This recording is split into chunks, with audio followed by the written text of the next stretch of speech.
I just checked in with Jesus and I asked for a message, and I thought, the video I've done on Jesus' message about anxiety and fear is the one that keeps getting looked at. So I asked, what can I tell? What is the message that you have for us on anxiety and fear beyond the messages that I've already shared? And I saw an image so simple but so true and so powerful of a man opening a door. Behind the door was beautiful sunlight, golden sunlight. And the door closed and he opened again and it was darkness.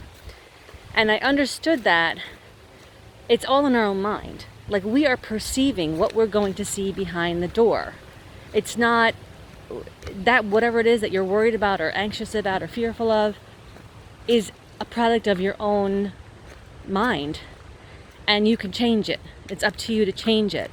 And one thing I have realized in my own journey, my own experiences with this, is that, like, say there's a specific circumstance that gives you anxiety. And then you know, this thing happens and you become anxious and, you go through all the things or whatever.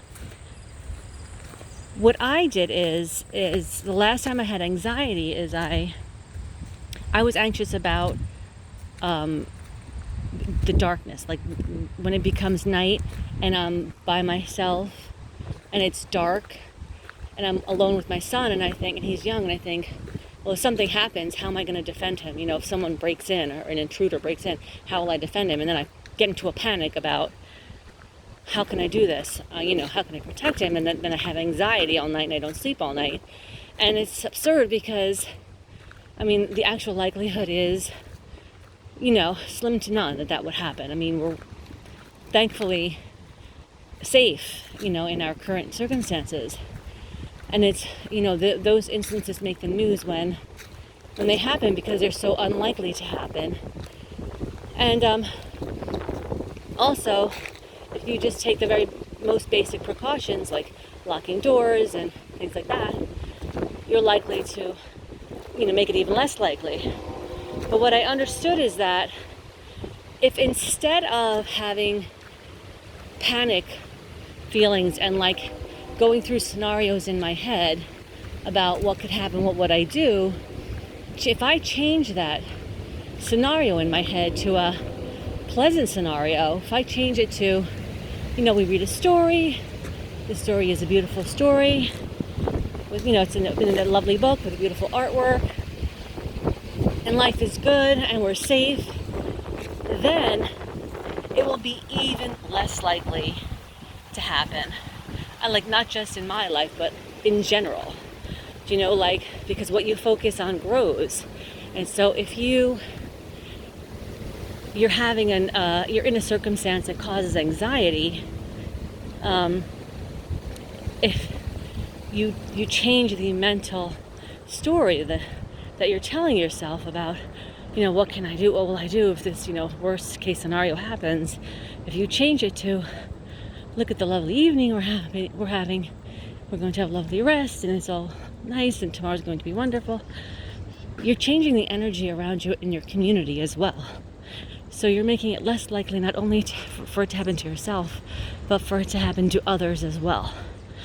So I felt like when I understood that, it helped me manage the anxiety I was feeling in that instance. That, I said, telling myself, if I focus on the negative, if I keep trying to prepare for a horrible scenario, it's not going to happen. Even it might make it like the itziest, bitsiest bit more likely to happen.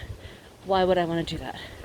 Instead, I'm going to focus on, I'm fine, everything is fine, and that will make it that much less likely for someone else also to find themselves in unwanted circumstances. So I hope this all makes sense. Leave a comment, let me know if it does or not. And please ask me a question, or leave a question I can ask Jesus and Spirit, because I want to do more videos, but I feel like I need to be asking someone else's questions. It's so, because when I do that, I get like clear dream messages or really clear answers. So anyway, leave a question that you would like me to ask Jesus, that you would like me to ask Spirit in the comments. I will ask and I'll do a video. We'll see what comes up.